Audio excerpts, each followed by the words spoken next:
राजस्थान से all India CGL rank 1 2022 मोहित चौधरी, वो हमारे बीच में है। मैंने हमारा ही पढ़ाया हुआ बच्चा है, जब तो बच्चा ही था, अब तो थोड़ा बड़ा हो गया है।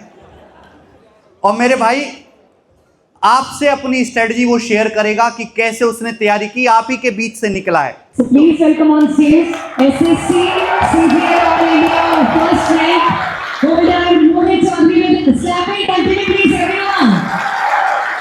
मोहित चौधरी में जितना डेडिकेशन है ना, और जिस हिसाब से नोट्स बनाता था, क्लास अटेंड करता था, जेन्युइन था, और एक भी दिन बिना छुट्टी किए जैसे इसने साल भर पढ़ाई की है, उसका आधा भी डेडिकेशन आप में आ जाए तो आपको सफल होने से कोई रोक नहीं सकता। इतनी प्योरिटी थी भाई की प्रिपरेशन में। तो मोहित चौधरी अपनी सारी टिप्स आप लोगों के साथ शेयर करेंगे। इनकी बात को बड़े ध्यान से सुनना, बहुत इंपॉर्टेंट मौका है, रोज रोज नहीं मिलने वाला। आपने देखा अभी किसी सीजीएल रैंक 1 को अपने सामने बातचीत करते हुए? नहीं ना। तो ये मौका आपको मिला है, बहुत ध्यान से इनकी बातें सुनना। हेलो। हाँ, तो पहले तो मैं थैंक यू कहना चाहूँगा गगन सर को कि उन्होंने मेरे को मौका दिया कि मैं आप सभी से अपनी स्ट्रेटेजी और थोड़ा मोटिवेशन टिप्स शेयर कर सकूं, ताकि आपके आने वाले एग्जाम में जो भी आप में से मेंस दे रहे हैं या फिर जो अगले साल सीजीएल को टारगेट कर रहे हैं उनके लिए हेल्पफुल हो। तो इनिशियली मैं बताऊं तो सीजीएल की जो तैयारी है ना, वो बहुत चैलेंजिंग है, डिमांडिंग है। एक लगती बहुत सिंपल है कि सिंपल मैथ्स है, रीजनिंग है, इंग्लिश है, जीके कर लेंगे, पर ऐसा होता नहीं है। तो आपको बहुत कंसिस्टेंटली करना पड़ती चीज़ें। ये ऐसे नहीं है कि लाइक शॉर्ट टर्म मोटिवेशन, आपने कहीं देखा कि रील देख ली किसी की भी कि कार से 2 इंस्पेक्टर निकले और काम हो गया कि पूरे दिन पढ़ लोगे, ऐसे नहीं है। आपको बहुत कंसिस्टेंटली डेली एक शेड्यूल को मेंटेन करना पड़ेगा, तभी जाके आपकी है ना तैयारी बहुत आगे तक चलेगी, और लॉन्ग टर्म लेके चलना पड़ेगा। क्योंकि जो भी गुड थिंग्स होती है ना, वो टेक्स टाइम, उनको टाइम लगता है। धीरे धीरे ग्रेजुअली आपका स्कोर बढ़ेगा, सब ग्रेजुअली होगा। तो इनिशियली मैं अपनी बात करूँ तो मैंने सबसे पहला अटेम्प्ट 21 में दिया था, कॉलेज से पास होके।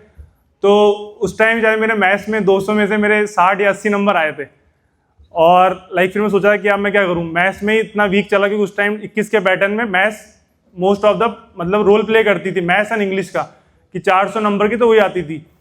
तो उसके बाद मैंने एक मेरे फ्रेंड से करा था, वो जीएसटी इंस्पेक्टर था, उसने बोला कि गगन सर से पढ़ ले, तो मैंने उनका वीओडी कोर्स प्रेफर करा। तो स्लोली ग्रेजुअली करते करते 6 से 8 महीने के बाद करते करते स्कोर में इम्प्रूवमेंट आने लगी, कि होने लगा स्कोर इम्प्रूव हो रहा है, अच्छे से नोट्स बना लिए, रिवीजन कर रहा हूँ, और अच्छा खासा स्कोर आने लगा। और फिर लास्ट में जैसे अक्टूबर 2020 में शायद सिलेबस चेंज हो गया था, ड्रास्टिक चेंज आ गया था कि नया सिलेबस होगा, नया पैटर्न होगा, पुराना पैटर्न नहीं होगा। तो मैंने सोचा नया पैटर्न होगा तो मैथ्स का वेटेज तो कम होगा, तो मैथ्स को क्यों ही इंपॉर्टेंस देनी है इतनी। पर ऐसा नहीं है, क्योंकि लोगों को लगता है जीके का ज़्यादा वेटेज है, पर जीके में कॉस्ट बेनिफिट रेशियो इतना कम है ना कि आप एफर्ट लगाने के बाद भी कोई नहीं कह सकता कि मेरे नंबर आउट ऑफ 75 मैं 50 क्रॉस कर दूंगा या 55 ले आऊँगा। पर मैथ्स में आप 90 का टारगेट करेंगे तो आप 90 अचीव कर सकते हैं, अगर आप कर रहे हैं तो कंसिस्टेंट रिवीजन कर रहे हैं और अपने नोट्स को रिवाइज कर रहे हैं। और अगर बाकी सब्जेक्ट की बात करूं तो इंग्लिश है, उसमें आपको न्यूज़पेपर रीडिंग को हैबिट में रखना है, ग्रामर के रूल्स पढ़ने और वोकैब डेली रिवीजन बेसिस पे करनी है। लाइक शेड्यूल होता है कि डेली आपको 1 से 1.5 घंटा वोकैब करनी है तो करनी है। उसमें ये नहीं है कि लाइक मेरे गलत होंगे क्वेश्चन मॉक में तब मैं करूंगा या फिर बाद में कर लूंगा। डेली होना चाहिए कि लाइक 50 to 60 मेरे को एंटोनिम सिनोनिम देखने हैं, वन वर्ड देखने हैं तो देखने हैं, उसमें कुछ भी इफ एंड बट का नहीं आना चाहिए। और same goes for the reasoning आपको मैक्सिमम करनी है मॉक टेस्ट से, रिवर्स इंजीनियरिंग लगा के, कि कहाँ पे आपके क्वेश्चन गलत हो रहे हैं, कैसे हो रहे हैं, उनको कहाँ पे आपको करेक्ट करना है। आपको लाइक ट्रिक्स होती हैं, ट्रिक्स याद करनी है, बहुत सी ट्रिक्स होती है, लाइक नंबर के कोड आपको माइंड में याद होने चाहिए, रिवर्स में भी और स्ट्रेट में भी, प्लस माइनस करके भी याद होने चाहिए। वो ट्रिक्स आपको एडॉप्ट करनी है, तब जाके होगा। और जीके रहा तो जीके के अंदर आपको प्रॉपरली एक होता है बेसिक स्टैटिक नॉलेज होती है ना, वो अच्छे से डेवलप करनी पड़ेगी। आप डायरेक्ट सोचो कि लूसेंट है, लूसेंट तो एक फैक्ट्स की बुक है, मतलब it's a book of fact, कि उसमें 10,000 फैक्ट्स हैं, और ह्यूमन ब्रेन कितना याद कर सकता है, कि लिमिटेड होती है कैपेसिटी भी।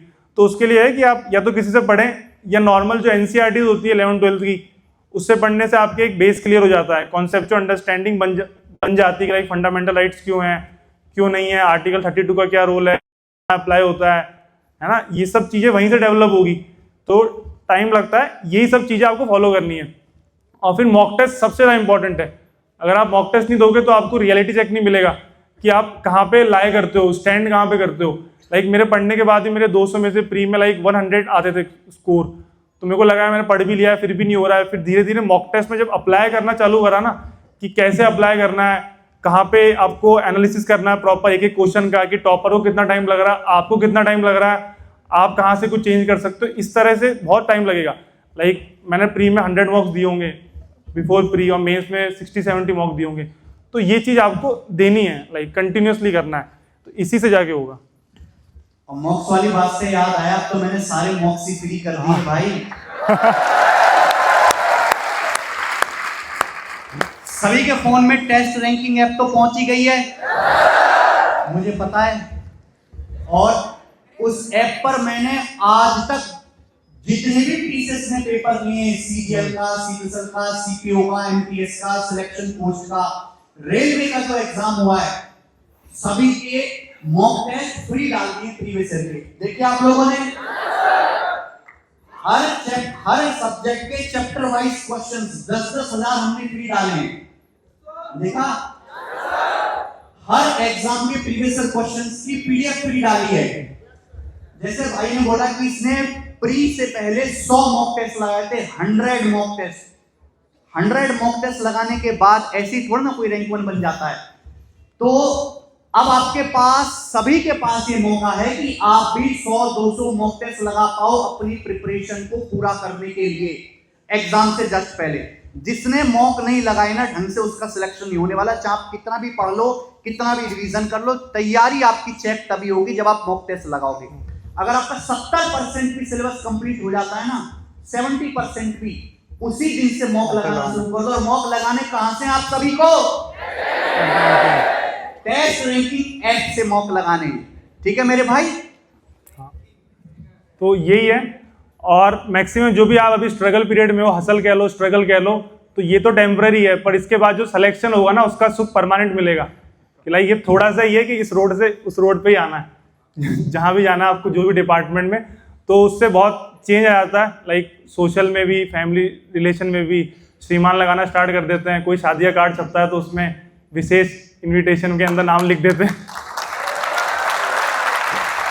ये चीज़ है। और बाकी यही है कि ये आपका सक्सेस का, मैं कहूँगा, पहला स्टेप होना चाहिए, क्योंकि सक्सेस में कॉमा ही होते हैं, फुल स्टॉप नहीं होना चाहिए।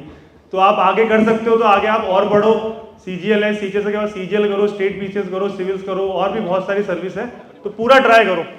और लाइक मैं भी अभी सिविल्स की तैयारी कर रहा हूँ, तो मैं मतलब जितना आप नहीं करते, मैं बराबर की टक्कर देता हूँ अभी भी जॉब के साथ भी, कि डेली सुबह 5 बजे उठता हूँ मैं तो ऐसे मेरा फिक्स शेड्यूल है कि करना है तो करना है। लाइक अभी मेरा असिस्टेंट कमांडेंट का इंटरव्यू आएगा नेक्स्ट ईयर, सीएपीएफ यूपीएससी, तो उसको मैं टारगेट कर रहा हूँ। और नेक्स्ट ईयर आपकी दुआ रहेगी, सर की कृपा है तो सिविल्स में भी हो जाएगा स्लोली, है ना। फिर वापस सर के मिलेंगे वापस।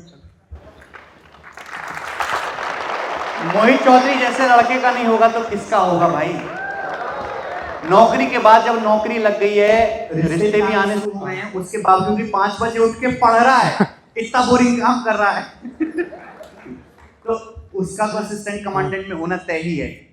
तो एक बार जोरदार तालियां मेरे मोहित चौधरी भाई के लिए। और लोगों को बहुत इच्छा होती है, सबसे ज्यादा क्रेज आज भी इनकम टैक्स इंस्पेक्टर का है, इनकम टैक्स इंस्पेक्टर का। ये तो ऑलरेडी है, बिल्कुल भौकाल है भाई, और इन्होंने वो भौकाल देखा है, जिया है। तो ये अपने डिपार्टमेंट के बारे में भी आपको बताएंगे कि कैसा आपको काम करने को मिलेगा, कैसा वर्क कल्चर है। जैसे बाहर से बहुत से लोग कहते हैं कि इनकम टैक्स डिपार्टमेंट का डाउनफॉल चल रहा है, पर ये सब फालतू बातें हैं कि अभी भी टॉप पे था और रहेगा। तो उसमें बहुत सी चीज़ें, वर्क कल्चर काफ़ी अच्छा वर्क कल्चर है। आपको आगे स्टडीज़ करनी हो तो भी आपको सीनियर प्रमोट करते हैं, बहुत अच्छा है सीनियर वर्क कल्चर। और लाइक जो आपको एक्सपीरियंस मिलता है बाहर, एक्सपोजर, जो भी सर्च हो गई, रेड पे जाते हो तो वहाँ बहुत अच्छा ट्रीटमेंट मिलता है आपको कि